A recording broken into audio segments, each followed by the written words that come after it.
Ok. Vamos continuar? Sim. Amém. Aí Jesus, após ele... O doutor da lei aqui querendo se justificar, eu estava falando sobre Esdras, porque assim, muito se fala sobre escriba e fariseu, mas pouco se sabe sobre a história desses fariseus. Eles atingiram um nível assim, porque eles se achavam acima da lei, né?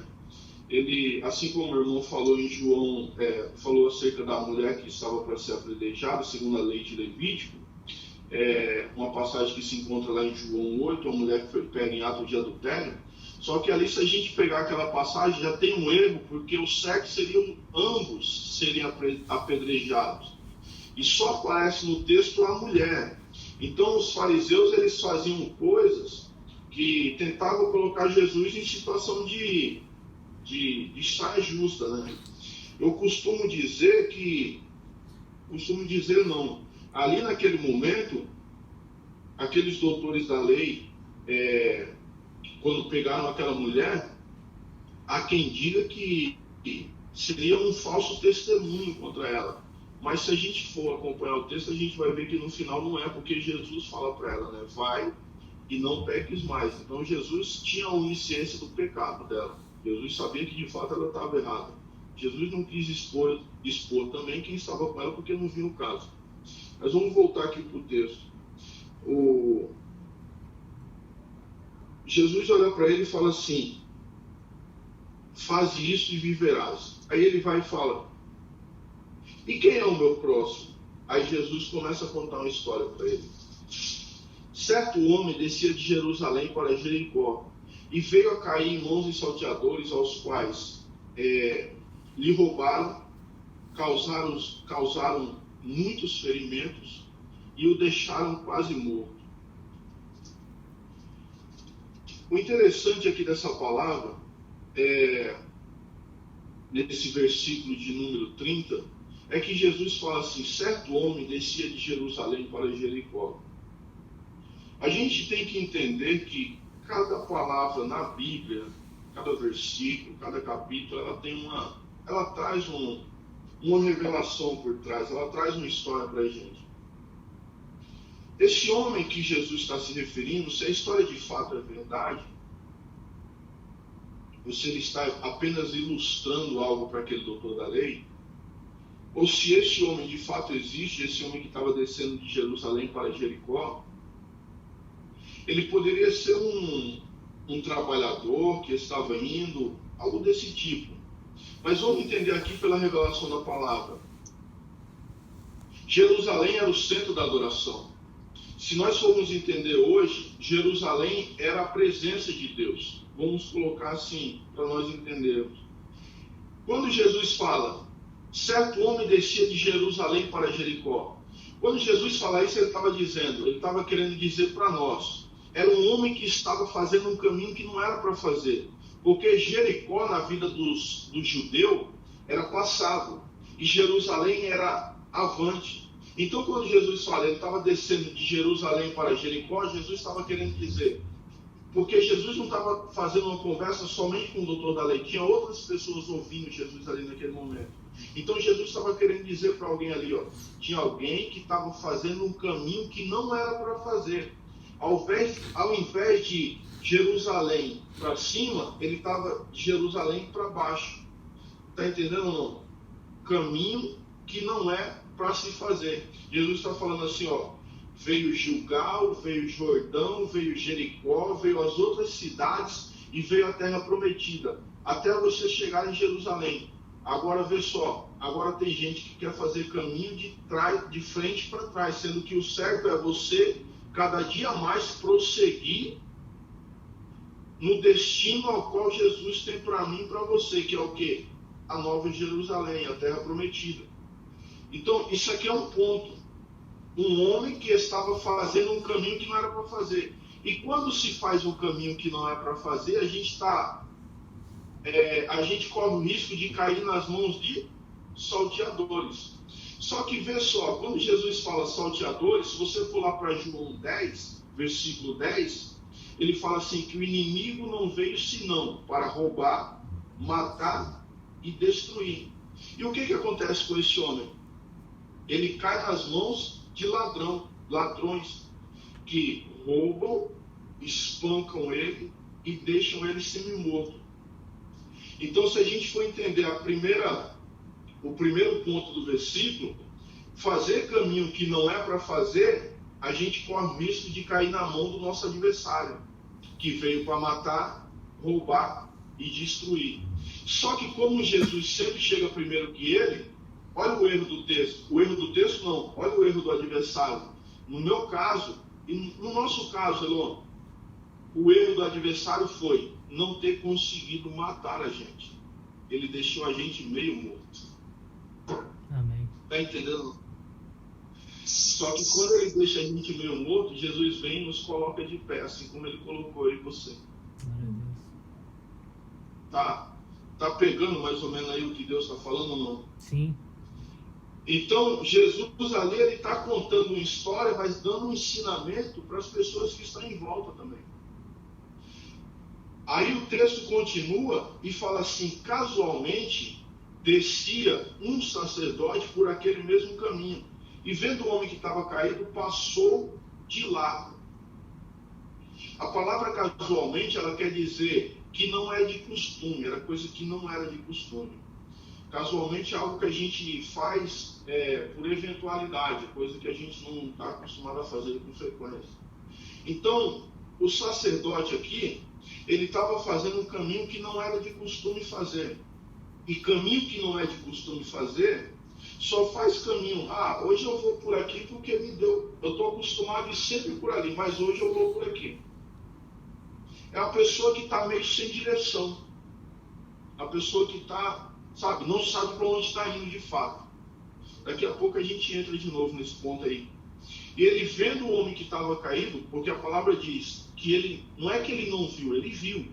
E mesmo vendo, ele não teve a atitude que um sacerdote deve ter. Nos dias de hoje, a palavra sacerdote, ela traz a um pastor, a um obreiro, né? E por aí vai.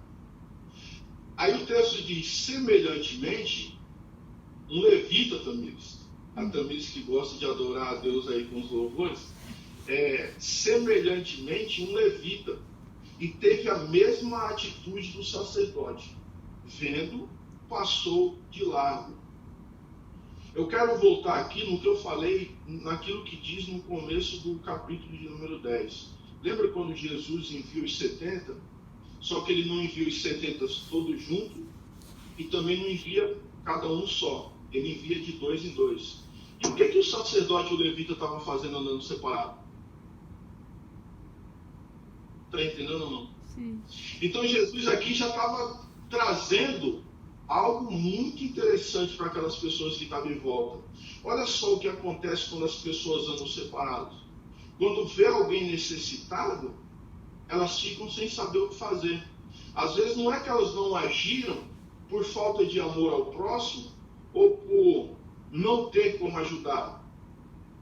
É porque, enquanto um faz, isso aqui chegou agora. Glória a Deus, eu gosto disso. Enquanto um faz, Elon, o outro está em vigilância. Porque quando um se abaixa para fazer, ele está desprotegido. Já viu soldado como age? Já viu uma guarnição de polícia como que age? É 2. Enquanto um aborda, o outro dá cobertura para ele. Então Jesus aqui está trazendo um ensinamento para a gente. É um texto que tem mais de 2000 anos, mas ele se agrega a mim e a você nos dias de hoje. A gente tem vontade de fazer as coisas e a gente até tem. Mas o bom é que a gente sempre procure alguém para andar do nosso lado. Amém. O Eclesiastes, capítulo 4, versículo 12, ele vem dizer assim: se prevalecer contra um, contra 2, não lhe resistirão. O cordão de 3 dobras é mais difícil de se quebrar. Então, se nós estamos em 2, quem seria a terceira dobra? O Espírito Santo de Deus. Então, quando a gente se une a alguém, quando a gente se junta com um parceiro, com um amigo, para fazer a vontade e o querer de Deus, automaticamente o Espírito Santo vem selar essa união e vem nos fortalecendo ainda mais para nos deixar cada dia mais capacitado. Voltando aqui para a palavra, o texto continua falando e diz assim, no versículo 33, certo samaritano, veja que não diz bom, o título do texto diz bom samaritano, mas aqui Jesus fala certo samaritano, que seguia o seu caminho, olha a palavra, seguia o seu caminho. Ele não estava igual ao sacerdote, casualmente, ele estava seguindo o seu caminho. Quem segue o seu caminho é quem sabe para onde está indo. E sabe para onde que a gente está indo ou não? Quem sabe para onde está indo? A gente tem que andar sabendo para onde a gente está indo. Não estou falando de caminhada terrena, estou falando de caminhada espiritual. Nós, como servos de Cristo, temos que saber que o nosso alvo é o céu, e só existe um caminho, e esse caminho é estreito, e por aí vai. Então, quando Jesus fala aqui, certo samaritano que seguiu o seu caminho, Jesus já estava aplicando uma verdade aqui, que é, sabia para onde estava indo. Alguém que estava caminhando um caminho que sabia o que queria. E quem sabe o caminho que está trilhando, ele tem atitude por onde passa. Ele sabe reconhecer quando ele vê uma pessoa necessitada, que é a atitude desse samaritano. Porque o texto diz assim, passou por perto e vendo, compadeceu-se dele. E chegando, atou-lhe as feridas e deitou azeite e vinho. Isso aqui é muito curioso, Elon, Fábio, Tamires. Porque se você for ver a palavra, aqui no meu texto diz, pensou-lhe as feridas. Em outras traduções diz, atou-lhe as feridas. E se você for pesquisar o que é atalho, ou pesar-lhe as feridas, é colocar curativo. Só que se você for ver, ele primeiro ata, e depois ele coloca azeite e vinho. E quem já viu colocar remédio depois do curativo? Primeiro, você coloca o remédio e depois o curativo. Jesus não. Aqui ele fala, o samaritano fez o contrário. Primeiro, ele coloca o curativo e depois o remédio. A revelação de Deus para nossas vidas aqui é, o samaritano ele estava tendo uma atitude que nós devemos ter nos dias de hoje, que é o quê? Você cuidar, você ajudar, mas sem expor. Já percebeu que tem gente que até ajuda? Até ajuda, mas antes de ajudar, expõe a ferida? Já percebeu isso ou não? Não, eu vou ajudar. Mas antes de ajudar, está espalhando para você viu como que fulano está? Você viu como que está o casamento? Você viu como que está a vida dele? Você viu como está a vida dela? Então aqui o samaritano, ele vai tratar. Só que antes de tratar, ele fala assim, não, eu preciso cobrir isso aqui primeiro, para que ninguém mais veja. Porque já teve gente que viu, que foi o sacerdote, o levita. Já teve gente que viu e não fez nada, passaram direto. A palavra aqui, azeite e vinho, talvez ela fica muito longe da medicina atual nos dias de hoje, mas o povo antigo, a saber se aí no Novo Testamento de 2000 anos atrás, ou até mais para o Velho Testamento, lá do livro do Gênesis até, quando alguém ia fazer uma viagem pelo deserto, eles levavam consigo azeite, porque o azeite ele servia medicinalmente. Se caso você fosse picado ou tivesse um machucado, você passava azeite na ferida e aquele azeite iria ajudar a sarar. Então o azeite aqui, ele vai trazer a existência que aquele homem estava com feridas exteriores de fato. Só que para quem conhece a Bíblia e sabe o significado de vinho, sabe que um dos significados para vinho é a alegria. E para quem participa da ceia, sabe que o vinho, ele traz um refrigério para a alma. Ele traz um alimento para a nossa vida espiritual. Então, quando o samaritano, que não é samaritano, daqui a pouco a gente vai entender, quando o samaritano aplica azeite, ele estava falando, ele tem feridas exteriores, só que ele vai e aplica vinho, mas ele também tem feridas interiores, feridas na alma. Está entendendo ou não? Isso aqui é um ensinamento para a gente.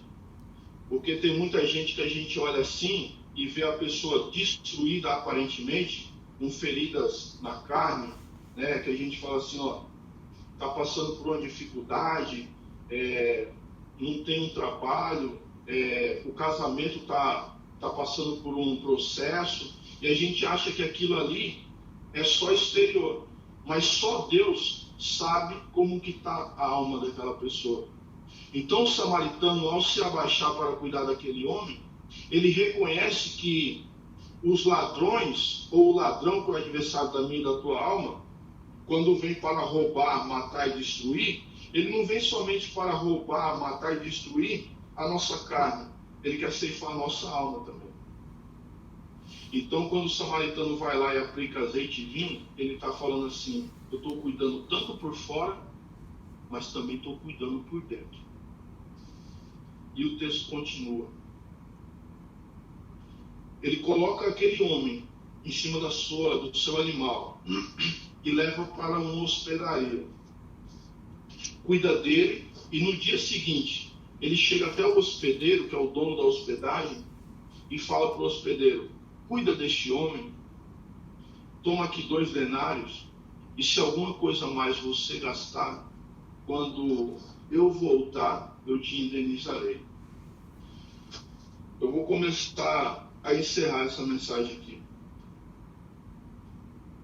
Tinha um homem caído, e esse homem era de Jerusalém. Passou por ele um sacerdote, um levita, e não fez nada por ele, não o ajudou. Só que passou um samaritano e ajudou.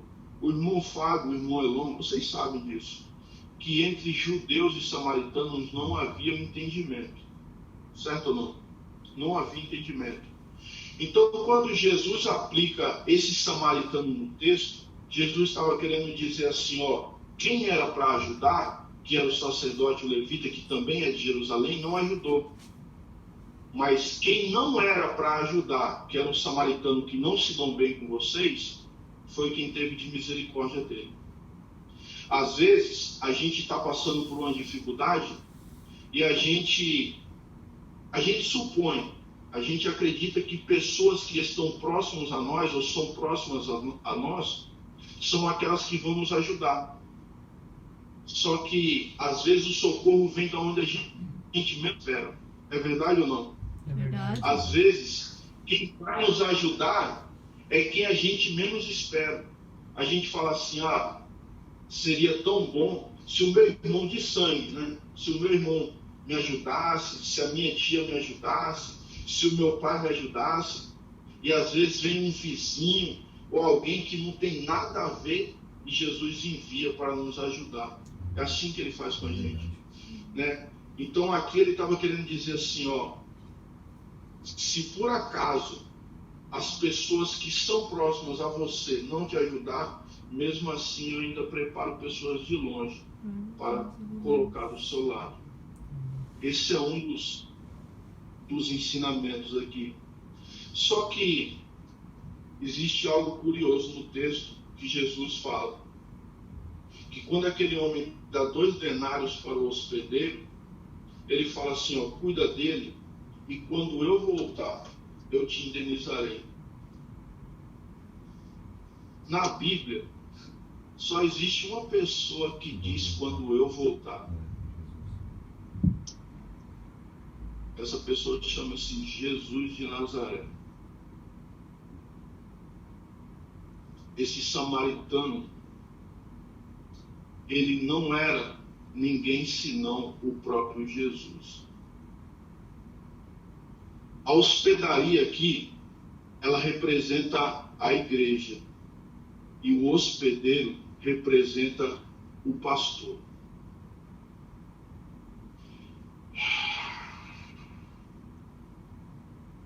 Porque igreja, de fato, é lugar de receber pessoas doentes. E olha só quem leva o doente aqui, no caso, para a igreja. É Jesus, é o Espírito Santo. Porque quem convence o homem do pecado é o Espírito Santo. Então, dentro desse texto aqui, existe algo assim para as nossas vidas que é muito tremendo. A gente olha e fala, como assim? Jesus está aqui aplicando algo muito terrível para as nossas vidas, meus irmãos. Porque um sacerdote, assim como eu falei, que representa nos dias de hoje um pastor, ele passou por aquele homem e não fez nada por ele. E quantos pastores tem por aí hoje em dia que só quer levar para dentro da igreja quem está bonitinho, quem está bem vestido, quem tem condições de dar uma boa oferta, um bom dízimo, né? Só que Jesus fala assim, não, mas eu vim para os doentes, eu não vim para os sãos, eu vim para aqueles que estavam perdidos. Jesus não, mas o samaritano quando pega 2 denários e entrega para o hospedeiro, que no caso é o pastor, a palavra hospedaria, ela tem 2 significados, ou de muitos, né? O primeiro é receber com hospitalidade e acolher quem está de viagem. Olha a palavra que é usada nesse texto, hospedaria, acolher com hospitalidade. Como que as nossas igrejas têm acolhido as almas nos dias de hoje? Têm acolhido com hospitalidade? O segundo significado é acolher quem está de viagem. A gente às vezes está na igreja, ou devemos ir para a igreja, ou apenas cultuamos a Deus, mas temos que entender que a igreja é apenas um local que está nos acolhendo, ou vai nos acolher, até um certo ponto. Porque nós estamos aqui, mas não somos daqui, estamos de viagem. Então, é por isso que a hospedaria é colocada nesse texto. Aí Jesus pega 2 denários e dá para ele. A gente pode entender esses 2 denários como dinheiro físico, de fato. Porque não tem como cuidar de uma alma se nós não tivermos recursos. Temos que ter recursos para cuidar de alguém. Precisamos de recursos. Só que esses 2 denários aqui que o samaritano dá para o hospedeiro, ele traz um significado espiritual, que é, primeiro, o dom da fé e o dom do amor. Não tem como a gente cuidar de alguém se a gente não tiver esses 2 dons. Então, quando o samaritano dá para ele 2 denários, ele está falando aqui, ó, você vai cuidar, mas você precisa do dom da fé e o dom do amor. E segundo significado, que está lá em 2 Coríntios, capítulo 12, versículo 9, quando Jesus fala para Paulo, a minha graça te basta, e o meu poder se aperfeiçoa na tua fraqueza. Então, os 2 denários falam assim, você precisa da minha graça e do meu poder, porque quando você achar que não vai aguentar mais, o meu poder vai se aperfeiçoar na tua fraqueza.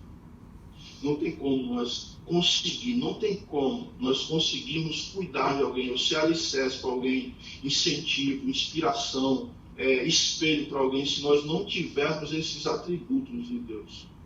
Dinheiro é bom, mas não é tudo. A própria palavra diz, buscai, pois, primeiro o reino e a justiça de Deus. Só que este hospedeiro aqui, ele poderia muito bem indagar o samaritano e falar assim, mas espera aí, cuidar? E o que eu vou ganhar com isso? O que eu vou ganhar com isso? Muitas das vezes a gente evita fazer a obra ou a vontade de Deus, porque, não estou falando no nosso caso, mas serve para as nossas vidas. Porque o homem está muito focado em bens materiais, em recompensa da terra. Só que, se a gente lendo a Bíblia, a gente vai entender que a nossa recompensa ela não é daqui, ela não vem daqui. O apóstolo Paulo, escrevendo aos Coríntios, no capítulo de número 3, 1 Coríntios, capítulo 3, versículo 14, ele diz assim: e se alguém edificar uma obra nesta parte, e esta permanecer, este receberá galardão. E galardão é algo que só vem do céu. 2 Timóteo, capítulo 4, 2 Timóteo, capítulo 4, versículo 8, apenas a parte A do versículo, o apóstolo Paulo diz: desde já me está guardada a coroa de justiça.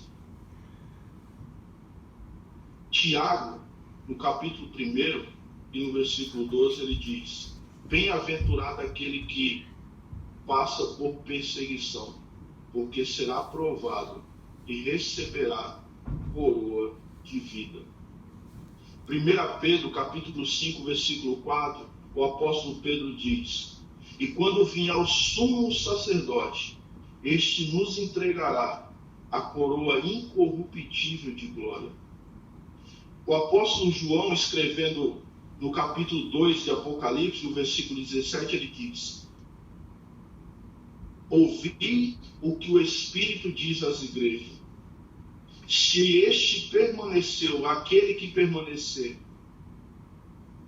dar-lhe-ei do maná escondido, e este receberá uma pedrinha branca, aonde está escrito um nome que ninguém saberá, somente aquele que recebe. Estas são algumas recompensas que nós vamos receber. Por quê? Por cuidar de almas, por fazer a obra de Deus. Não é o nosso caso, assim como eu falei e volto a falar, não é o nosso caso, não fazemos o que fazemos, ou não pregamos a palavra, ou levamos a palavra, ou tentamos expor a palavra para quem precisa, esperando uma recompensa terrena. Mas como nós somos, por misericórdia de Deus, discípulos de Cristo, e somos também fazedores e formadores de discípulos, temos que passar para as outras pessoas, que jamais se faça alguma coisa esperando receber algo em troca por isso. Para a gente, mais uma vez, começar a terminar aqui. Me deram tempo aí. Não, continua aí, meu irmão. Fica... Não tenha pressa, não. Em Mateus capítulo 25, a palavra do Senhor diz assim: e quando o Filho do Homem vier no seu reino, em toda a sua majestade, se sentará no seu trono, e reunirá para si todas as nações, e separará, assim como o pastor separa as ovelhas dos bodes. Colocará do seu lado direito as ovelhas e os bodes à sua esquerda. E dirá aos que estão da sua direita: vinde a mim, benditos do meu Pai, porque tive fome e me destes de comer, tive sede e me destes de beber, tive nu e me vestiste, era forasteiro e me hospedaste, estive enfermo e me visitaste, estava preso e fostes me ver. E eles dirão: Senhor, quando estivesse com fome e a gente te deu de comer? Quando estivesse com sede e demos ao Senhor de beber? Quando o Senhor teve nu e te vestimos? Quando o Senhor era forasteiro e te hospedamos? Quando que o Senhor estava doente ou preso e fomos te visitar e ele falasse: em verdade vos digo que isto fizeste quando fizeste a um destes pequeninos. Perceba que a palavra aqui, ela é muito interessante.